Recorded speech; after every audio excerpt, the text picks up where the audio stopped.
The world's largest battery project is getting bigger. The partnership between Tesla, South Australia, and Neoen has validated grid-scale storage capabilities and has saved $40 million in grid stabilization costs in the first year of operation. It's also stabilized an electric grid that has been atrocious in recent years, with blackouts and surging electric prices that have resulted in electricity becoming a luxury item for many Australians.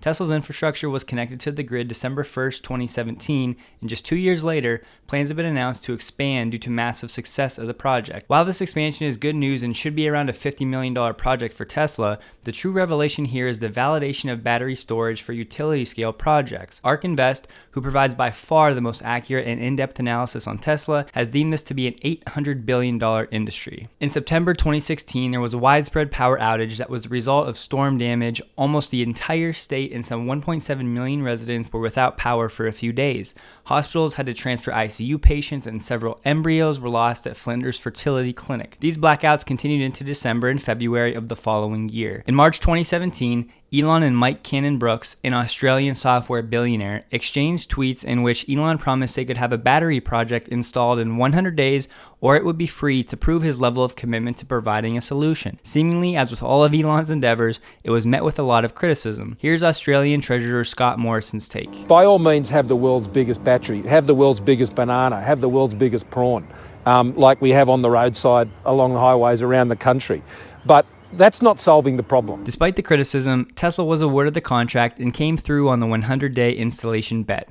A 100 megawatt capacity lithium-ion battery was connected to the grid to store energy generated by the nearby Hornsdale wind farm near Jamestown, South Australia. The project can provide enough power for 30,000 homes. For context, the average Tesla car battery size is 80 kilowatt hours. 129 megawatt hours is equivalent to 129,000 kilowatt hours. Divide that by the average 80 kilowatt hour battery pack for a Tesla car, and you get 1,612.5 Tesla vehicles. When the grid goes down, rather than firing up an inefficient, toxic peaker plant fueled by gas or coal, the grid now taps into this battery, which is faster, cleaner, and more reliable. Peaker power plants fire up whenever the local utility grid can't provide enough power to meet peak demand. They cost millions of dollars per day to operate, and they're some of the least efficient and dirtiest plants on the grid. Instead, a megapack installation can use stored excess solar or wind energy to support the grid's peak loads. Tesla actually used power pack batteries for the Hornsdale project, but moving forward, they created megapacks for utility scale projects. More on those in a future video, so be sure to subscribe.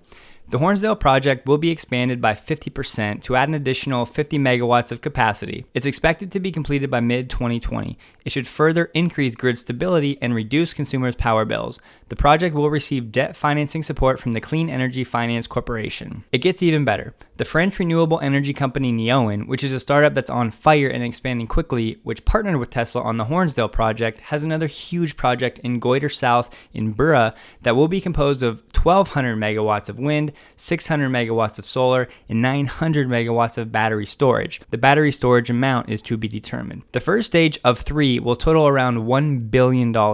In terms of battery storage, this project would be 9 times bigger than the Hornsdale project. Construction is estimated to start in 2021. This all provides a model for future deployments around the world that will significantly help accelerate the adoption of sustainable energy. If you're interested in this space, I'll provide a link in the pinned comment to the Hornsdale Power Reserve impact study that covered the first 365 days of operation for the project. Most analysts wildly misrepresent Tesla because they fail to focus any effort or energy to understand this aspect of Tesla's business. It's absolutely shocking to me that people get paid to cover companies and they do such a poor job with their analysis, which is part of why I pay zero attention to analyst estimates. If you have a few minutes, you can check out a video on Tesla's battery recycling program on the left, or a video talking about Tesla's full self-driving chip on the right. Thank you for watching until the end. I'll talk to you guys next time.